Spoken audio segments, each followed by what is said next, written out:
আসসালামু আলাইকুম গাইস, আপনারা দেখুন আপনি জরিয়াতে কোনো হাট জমে ওঠেনি।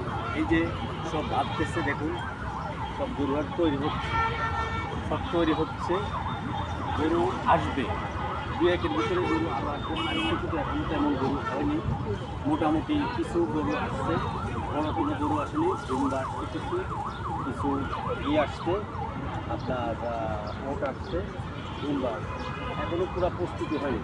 এই যে বাজাবাজির কাজ চলতেছে, মানে মাঠ প্রস্তুতি করতেছে যে গরু ছাগল বিশাল, যে বাংলাদেশের সবচেয়ে বড়, যেটাকে বলা হয় গরু হাট, যেটা গাবতলী বাংলাদেশের সবচেয়ে বড় গরু হাট, এটাকে তৈরি করতেছে।